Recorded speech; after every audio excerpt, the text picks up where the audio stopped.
ce maillot de Créteil, il a un certain poids. Enfin, voilà, il y a des grandes années d'histoire avant nous. Il suffit de voir quand on rentre dans le gymnase, il y a le palmarès marqué. Bah, voilà, ça force le respect et on se dit ce maillot-là, il faut l'assumer, il faut le respecter et ça donne envie encore plus de se battre pour ce club. Créteil, ça fait partie des clubs quand j'étais petit, que je regardais le hand à la télé. Voilà, l'US Créteil, c'était une référence avec Chambéry, avec Montpellier à l'époque. Donc évidemment, ça, dans le choix, ça joue. Il est l'une des deux recrues de l'intersaison du côté de Créteil. Après cette année passée à Chartres, Robin Molinier a pris un nouveau départ, une nouvelle vie. Des retrouvailles aussi avec Pierre Montorier, le coach cristolien, qu'il a côtoyé 10 ans auparavant à Saint-Raphaël. C'est quelqu'un que je connais bien et qui, dans un groupe, sera un réel plus parce que c'est un garçon qui est capable à la fois d'être très gentil et de tout donner en même temps sur le terrain. On arrive dans quelque chose de nouveau, mais nous, on se connaît déjà. Et voilà, c'est des choses qui font que pour le choix du club, c'est encore plus facile. Un nouveau défi avec des coéquipiers qui, comme lui, vont enfin pouvoir pleinement s'exprimer en Lidl Star League. Je pourrais te citer 10-15 mecs de l'équipe comme ça qui, je pense, n'ont qu'une envie, c'est de montrer que maintenant qu'ils sont en D1, ils ont clairement le niveau et qu'ils veulent y rester. Et je pense que c'est clairement ça, une équipe de revanchards qui veut montrer qu'elle a sa place en D1. Revanchard à l'image de sa carrière. Allez, bienvenue chez moi. Originaire de Grenoble, Robin Molinier a toujours baigné dans le sport. Fils de rugbyman, il a pourtant préféré le handball.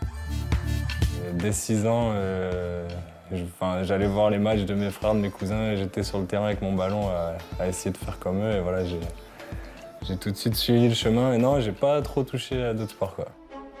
Le hand, une affaire de famille. Adrien, l'un de ses deux frères, toujours professionnel en Suisse, a connu la Lidl Star League avec Saint-Cyr-sur-Loire il y a près de 10 ans. Son cousin, Aymeric Paillasson, aujourd'hui directeur général à Saint-Raphaël, a également partagé avec Robin quelques belles années du côté de Chartres et avant à Saint-Raphaël. Le club varois, c'est le début de l'aventure pour Robin, qui n'a alors que 18 ans. J'ai un petit souvenir qui me suit depuis presque une dizaine d'années maintenant. Et c'est mon pote Tom Guillermin qui m'avait offert ce beau panneau. Alors je sais pas où il l'a eu. Je pense que c'est une réplique, à mon avis, c'est pas un vrai, c'est pas possible. Enfin, il faudra lui demander, Tom, si tu as des infos, tu nous dis, mais merci en tout cas. C'était une expérience vraiment enrichissante parce que du coup, Saint-Raphaël a créé le centre de formation l'année où je suis arrivé. Ils venaient de monter en D1, c'était leur deuxième saison, c'était un club assez nouveau en première division. Et donc on était les pionniers du centre de formation, donc on a un peu essuyé les plâtres, mais à la fois c'était super enrichissant et puis le cadre de vie est quand même assez agréable pour faire du sport et des études. Et voilà, donc c'était vraiment des belles années avec une belle bande de potes. Ouais. Une période où il découvre l'équipe de France junior, avec 2 participations à des tournois majeurs, le championnat du monde en 2009 et le championnat d'Europe en 2010 aux côtés de futures grandes stars. Quentin Mahé, Valentin Porte, Benjamin Avgour, Mathieu Gréby, Wesley Pardin. Faut pas que j'en oublie, je vais me faire engueuler.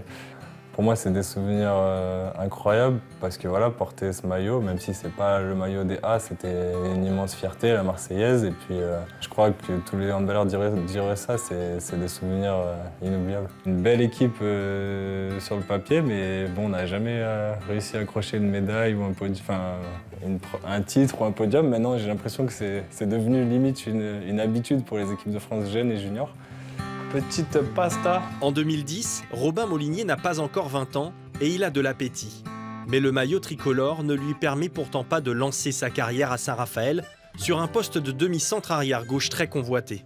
Les clubs, lorsqu'ils font leur recrutement, c'est souvent la priorité, quoi. Avec les postes de gardien et un demi-centre arrière-gauche, c'est quand même des postes où les clubs aiment bien être sécurisés et ils ont peut-être un peu de mal à se dire on va donner les clés à un petit jeune. Donc c'est plus difficile qu'un poste d'ailier, par exemple, où on va mettre le petit jeune, lui donner sa chance.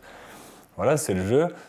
Après 3 ans et demi et de rares apparitions sous les ordres de Christian Gaudin, il débarque en tant que joker médical en janvier 2012 à Besançon qui évolue en 2e division.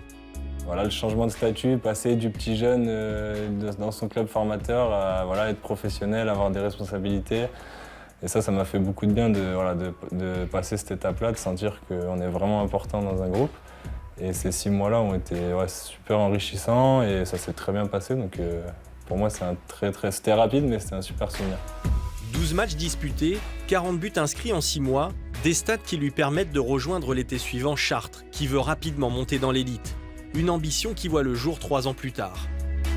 Grand souvenir, le match retour des playoffs à Mulhouse où on gagne plus 10 au match aller, on fait un match retour un peu catastrophique et on s'en sort quand même. Et c'était des très bons moments. On écrivait l'histoire du club et franchement, ces moments-là, c'est gravé à jamais. Et puis d'avoir fait partie de cette aventure, c'est incroyable. Une redescente l'année suivante et 2 saisons où le club ne parvient pas à retrouver la Lidl Star League. Robin Molinier aura connu durant ces 7 années à Chartres l'ascenseur émotionnel, avec en point d'orgue une fin de saison chaotique en dehors des terrains. Non conservée, l'histoire d'amour entre le capitaine et son club s'achève en avril dernier, un soir où Chartres valide son ticket pour l'élite face à Vernon. Une soirée de fête qui se termine sur une mauvaise note, ou plutôt un mauvais geste de Robin envers la tribune présidentielle. Ça fait 7 ans que tu te bats pour un maillot, pour une ville, et on te fait comprendre que c'est fini et on te laisse pas juste finir l'histoire correctement. Et ça, bon, voilà, c'est regrettable, on passe sur le geste et voilà, c'est une mauvaise réaction dans l'euphorie de tout ça, mais je pense que ça aurait pu se passer différemment. Mis à pied jusqu'à la fin de la saison, Robin ne rejouera plus sous les couleurs de Chartres et ne participera pas au final de Pro League à Saint-Brieuc. C'est à distance qu'il suivra le titre de champion décroché par ses coéquipiers et surtout la montée de Créteil, son futur club. En même temps, j'avais le match de la montée de mon frère, de mon grand frère, donc j'étais dans les tribunes avec mon smartphone à regarder le match. Moi, j'ai rien vu du match de mon frère, hein. Je m'en foutais un peu, désolé pour lui, mais... Et voilà, ces moments-là, voilà, j'étais pas là, mais j'en ai des souvenirs énormes. Victoire donc de Créteil, 35-26 face à Dijon. Mais l'information, c'est que Créteil retrouvera la Lidl Star League la saison prochaine en compagnie de Chartres. Mes potes de Chartres qui m'appellent en FaceTime en étant contents pour moi. Et après le match, les joueurs de Créteil qui, pareil, font un FaceTime pour me dire voilà, on t'a donné la D1. Bah, juste avant, je connaissais pas la plupart des mecs, mais quand il y a une équipe qui te fait ça avant que tu arrives, tu te dis bah, je sais que j'arrive dans un club sain, dans un effectif sain et avec des mecs de valeur, quoi. Et ben, ce matin, muscu, du coup, avant nous, il y avait le groupe des petits, comme on dit, et là, c'est le groupe des gros qui commence, donc on alterne, il y a 2 groupes, et donc là, on part pour la muscu ce matin.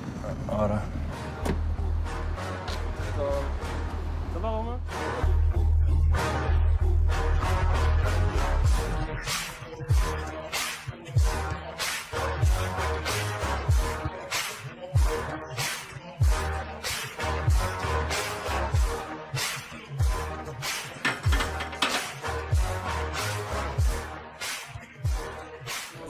Je suis mort. Voilà, fin de séance, on a bien bossé.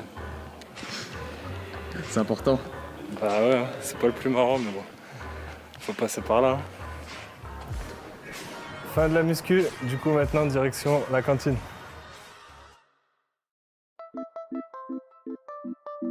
Bah c'est assez nouveau pour moi, j'avais jamais fonctionné comme ça et c'est vraiment sympa. Tous les midis de la semaine, on a accès à la cantine de l'hôtel de ville.